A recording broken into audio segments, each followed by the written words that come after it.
ইংরেজি নতুন বছরের শুরুর দিনটিতে নতুন সাজে সাজানো হয়েছে মা ভবতারিণীকে। নতুন বেনারসি গয়নার রাজবেশে ভবতারিণী। কলকাতা কিংবা এ রাজ্যে শুধু নয়, বিশেষ দিনে ভিন রাজ্য থেকেও পুণ্যার্থীরা পুজো দিতে এসেছেন দক্ষিণেশ্বর মন্দিরে। যত সময় গিয়েছে মন্দির প্রাঙ্গণে ভক্তদের লাইন তত দীর্ঘ হয়েছে। পুণ্যার্থীদের ঢল নেমেছে এই দক্ষিণেশ্বরে। আমরা দেখতে পাচ্ছি সকাল থেকে কেউ বলছে 2 ঘন্টা লাইনে, কেউ আবার 4 ঘন্টা লাইন দিয়েও মায়ের কাছে পুজো দিচ্ছেন। এই বছরই না, প্রত্যেক বছরই আসি, আর পয়লা বৈশাখের দিনও আসি। প্রত্যেক বছর ঠিক আসা হয় না, এবছরে একটু আসতে ইচ্ছে মনে হলো। প্রথম প্রথম দিন হিসাবে আজকে এই বছরটা মনে হলো একটু আসি।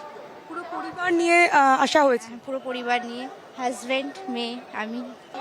প্রতি বছর আসা হয় না, মানে প্রায় বছর 10 আগে, বিয়ের আগে এসেছিলাম, তখন 2 বার এসেছিলাম, আর এই আজকে এলাম। অনেকটা লাইন দিতে হয়েছে, প্রায় আদ্যাপীঠের ওদিক থেকে এখন এসে পৌঁছেছি। বেলুড় মঠও এদিন সকাল থেকে ভক্তদের সমাগম। রাজ্যের বিভিন্ন জায়গা থেকে এসেছেন ভক্তরা। প্রথা মেনে এদিন ভোরে মঙ্গলারতি এবং নিত্য পুজো হয়। কলকাতা শহর নয়, প্রত্যন্ত জেলা থেকেও প্রচুর মানুষের ঢল নেমেছে এই বেলুড় মঠে। বেলুড়ে উইন্টারে আসি, 1 জানুয়ারিতে আসি না কখনো। ভালো, খালি একটু রাশটা বেশি। সারাদিনে ওরকম কিছু প্রোগ্রাম নাই, এখান থেকে বেরিয়ে একটু কোথাও বাইরে সাইরে খেয়ে দিয়ে ঘরে যাবো, বাচ্চারা আছে না। হ্যাঁ, বেলুড় মঠে সারাদিন প্রোগ্রাম। হ্যাঁ, ভোগ খাবো না, আর কিছুই না, এখানেই থাকবো।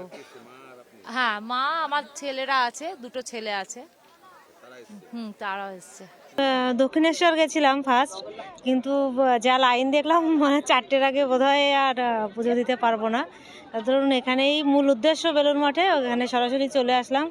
অবশ্যই কিছুক্ষণ তো মঠের ভিতরে থাকবো, তারপরে প্রসাদ নেব, একটু ঘুরবো ফুরবো, মজা করবো, ব্যাস। হ্যাঁ, প্রথম দিন ঈশ্বরের নাম নিয়ে বছর শুরু করি। ঠাকুরকে কি বললেন? সুস্থ রাখতে, মানে এটা মেন জায়গা, তো সেই জন্য এখানে এসেছি। সারাদিন আজকের কি অনুষ্ঠান রয়েছে? অনুষ্ঠান এখানকার কি আছে জানি না, কিন্তু আমাদের হচ্ছে কি আমরা দর্শন করলাম, এখন অন্যান্য ঘরগুলো দর্শন করব, মায়ের ঘর, বিবেকানন্দ ঘর, এসব ঘর দর্শন করে একটু বসবো এখানে। বুধবার সকাল থেকে বাগবাজারের সারদা মায়ের বাড়িতেও ভক্তদের ভিড়। অনেকেই এদিন কল্পতরু উৎসব উপলক্ষে কাশীপুর উদ্যানবাটির পাশাপাশি দক্ষিণেশ্বর এবং বাগবাজারে মায়ের বাড়িতেও যাচ্ছেন। আসছে মানে ওখানে একটা সেন্টিমেন্ট অ্যাকচুয়ালি, ওখানে ঠাকুরকে প্রণাম করে আসছে আর এখানে মাকে প্রণাম করছে। ঠাকুরের কাছে সেটাই প্রার্থনা করব, যেন সব ঠিকঠাক মতন চলে, ঠিকঠাক হয়ে যায়। এটাই প্রার্থনা যে মা যেন আমাদের সবার মনে শান্তি দেন, পুরো বিশ্বের যেন উনি শান্তি দেবেন, এটাই মায়ের কাছে প্রার্থনা।